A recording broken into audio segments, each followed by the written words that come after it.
Am I the a-hole for telling my sister she needs to step up and parent? I, 31F, have a sister, 37F, with 5 kids, 3 daughters, 14F, 13F and 11F, and 2 sons, 15M and 13M.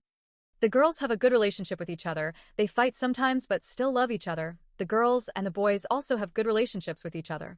Her sons do not have a good relationship with each other and never have. The 2 boys have their own bedroom, and the 3 girls do. They also have a guest room. Last night, my sister called me and asked me if I could have breakfast with the boys. She explained they had a big fight but didn't explain why, but she wanted me to speak to them because my nieces and nephews are close to me, and she needed my help solving their dispute. I first talked to Stetson, 13. He stayed the night at a friend's house due to their argument. He wanted to get away from his older brother Marlon, 15. I took Stetson and his friend to Taco Bell, and we had breakfast there, with his friend being there for support. One important thing to know about Stetson is he is a Christian while the rest of our family is not religious. The kid's dad's family is also not religious. Stetson found some athlete's Bible at a thrift store when he was 7 and asked his parents for it. My sister and her husband have always allowed their kids to explore their views, and he wanted to explore this, and he soon asked to go to church, and now he's very religious, including doing stuff like going to Bible camps. He, however, is not a conservative Christian. He rarely talks about politics, but he is on the progressive side.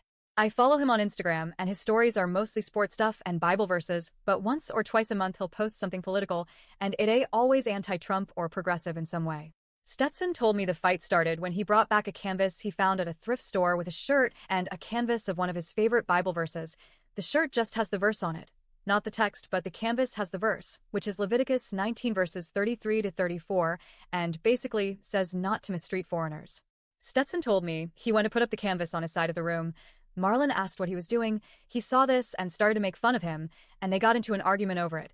Marlon called him a Jesus freak and tried to say something against immigration, and then Stetson tried to defend himself, saying he thinks God wants us to love immigrants, and then mentioned a friend and baseball teammate of his. His friend was born here, but his parents were born in the Dominican Republic. Marlon then called that friend a slur.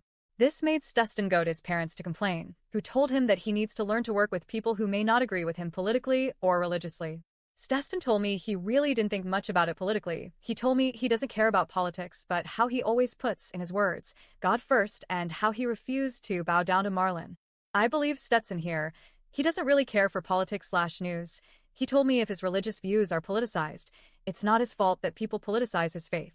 I did scrutiny Stetson a little, and he admitted deep down he knew Marlon might react if he saw it, but he said he didn't care, and he stood by everything he told me.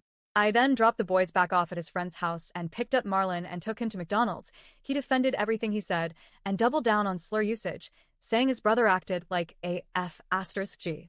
I told Marlon I could understand if Stetson was being preachy about his faith and that annoyed him, but that Stetson also has his right to believe what he wants. Marlon sounded very bitter, complaining about how Stetson has a girlfriend because he's a popular jock, and how he's never had to face any real challenges in life, and how hard his life was in comparison to Stetson's because girls don't want to date smart boys, and it really rubbed me the wrong way. He said he wasn't going to apologize for telling the truth. I was revolted by what Marlon said and think this is almost entirely his fault. There are times where I think Stetson takes the intensity of his religion too far, but it's not in a bigoted way, just in a way where he may place too much of an emphasis on it at times.